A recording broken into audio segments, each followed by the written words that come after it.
So, in this video, I want to talk about some of the things that I have done to my phone to make it less and less interesting over time.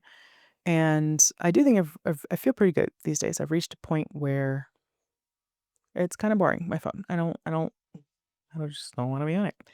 Um, One of the first thing I think was turning off all notifications. And again, your situation will vary. It'll be different if you have like kids and you have to be available for them.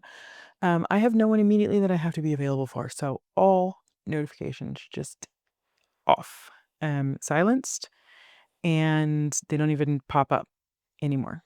Um, that way I have to go into an app to see if something has happened. So, like email, for example, I don't have a little badge at the top. It doesn't pop up a notification. I have to actually open my email and be like, okay, there's a new email. And actually, I used to remove most of that stuff. Because I was having this insane like, I don't even like email, but I was going to it and checking it just because. "Oh, check my email. Oh, no, check my email. Oh, more spam. Oh, check my email."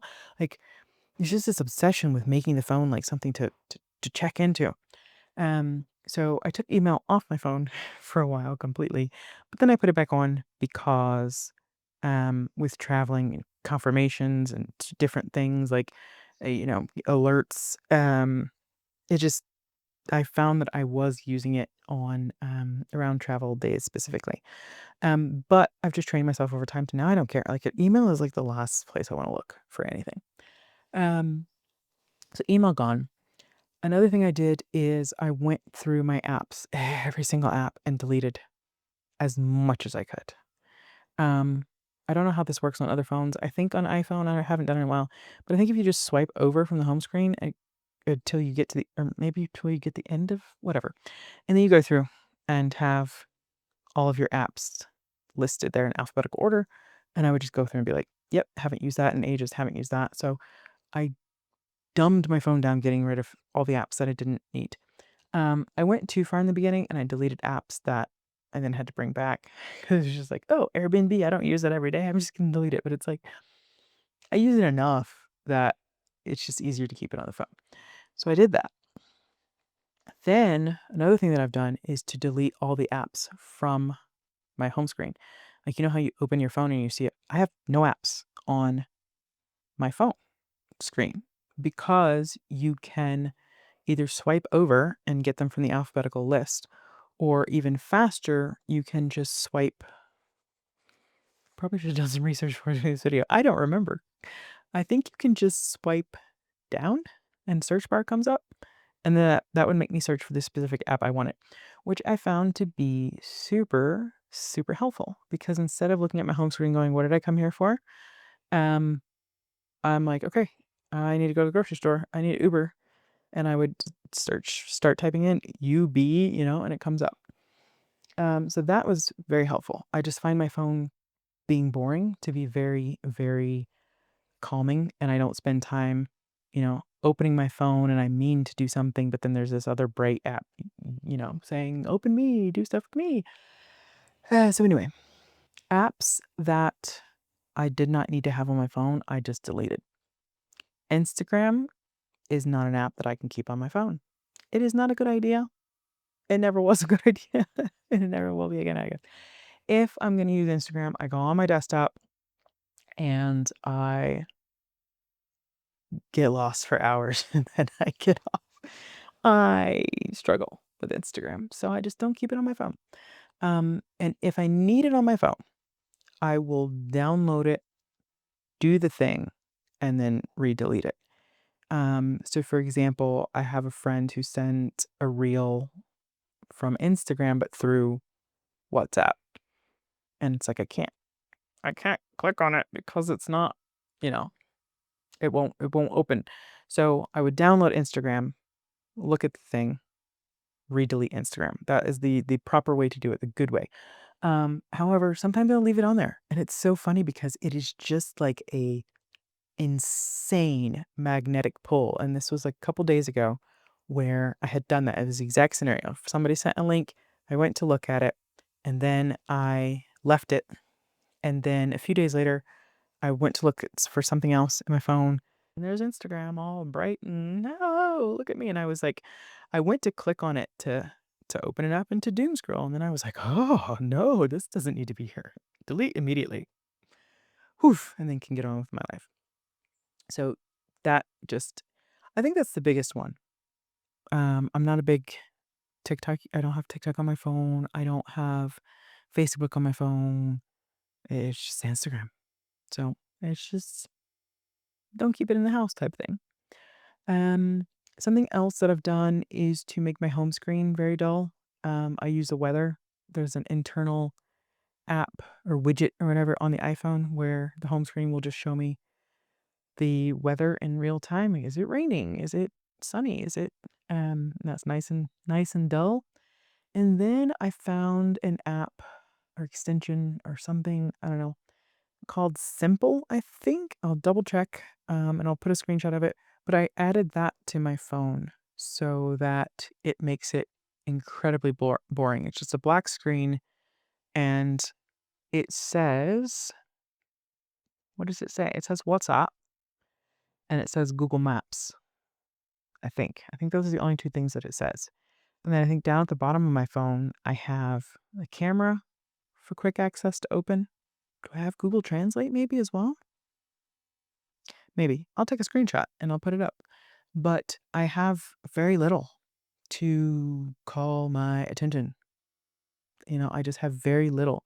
So that and I've had this extension for maybe, or app or whatever it is, for maybe 3 months now, maybe a little bit longer, but it's helped. It's helped. It's made my phone so boring. I open it up and it's just like text on the black, and it's just like, okay, that's really boring. I don't really want to go into WhatsApp right now because I'm enjoying my day. Um, and I don't need to go into Google Maps. It's just really boring. Like, I don't need to go into WhatsApp right now. I'm staying away from that. And I don't need to go anywhere. So I don't need Google Maps and I'm not taking any pictures. So yeah, dull, boring. It just continues to, make it less interesting to be on. And the same thing is with WhatsApp. Like, I love my friends. I've got friends, incredible friends all over the world. And what I tend to do with WhatsApp is to divide um, people up based on whether they are local or not. So I'm in Ecuador right now. I have all my Ecuador friends in the front of my WhatsApp, and you can archive people and or archive chats and put those into sort of this backgrounds folder. And I do that for the different countries that I'm in so that local messages come through, but messages that aren't necessarily urgent don't come through, or not urgent, but just like I might miss something locally. If a friend messages and says, "Hey, there's a festival on Saturday. Do you want to go?" That's much more time sensitive than someone saying, "Hey, when are you coming to Spain next time?" Like, it's just, those are two different urgency levels. So I put everything with the urgency level of something might happen soon in my main screen, and everything else gets archived. There are exceptions. I mean, there are friends that I don't know, there's friends that I have good chats with, but it doesn't consume me. Like, we're able to send a message or two and then not get back for a couple days or several days or whatever. So, um, at this point in time right now, I'm pretty sure I have two friends from the UK, and then everybody else from Ecuador. But we're talking like maybe 10 people total. And then it changes, right? So when I travel to the UK next, then everybody from Ecuador gets put into, I archive those chats and then unarchive all of my UK people that I talk to regularly, and those go in the front. So again, if somebody says, "Hey, I'm going to be in London next weekend. Are you around? Do you want to meet halfway?" And, then it's like, "Oh, cool. Like, I'm glad I got that message because it was timely." Whereas everything else can sort of wait. And I'm not there yet. I want to get into sort of a batch checking messages in the archives like once or twice a month. I'm still not there yet. I'm still trying to work out how to do that. Um The other thing I've done with my phone to make it less interesting is, this is more physical, just hiding it, just chucking it. It either stays plugged in behind the TV, or if it's a particularly tough day, like where I'm feeling drawn to it, I will actually turn it off completely and put it in a drawer in the bedroom, just completely out of sight. Fortunately, those haven't happened in a while. I'm getting to a place where I'm feeling just really good, really confident, really happy with my life in real life, not on my phone. And so that helps. That helps to make it all feel a lot more, yeah, it just it feels good. It's not as much of a chore anymore. And then one more thing is just good old airplane mode. When I am out and about, like having a walk, I might want to take some video or I might want to take some pictures. I still like having my phone with me. It's just easier and simpler than carrying around a camera. And so I will just put my phone in airplane mode. And I usually give myself a quick rule beforehand. I talked about this in another video about how having a plan for myself, making rules for myself is very helpful. So my rule on something like that would be stays in airplane mode unless of emergency, right? So if there's an emergency and I need to actually get help, or if I need to, let's say I hurt my foot and I can't walk back and I need to get a taxi, obviously I can un-airplane mode it and get a taxi versus hobbling home on a sprained ankle, right? That's just dumb. So it's about setting that sort of boundary though of like I'm not taking it out of airplane mode just to message a friend because I thought of them because I saw this thing that made me think of them. Or I'm not going to take it out of airplane mode to look up this thought that just popped into my head and I have Google on my phone so I can just check it right away. No. So airplane mode helps me to hold that boundary. I can use it for what I intended it for, which was to take some photos on my walk. Um, the airplane mode, yeah, it helps keep things very, very dull on your phone.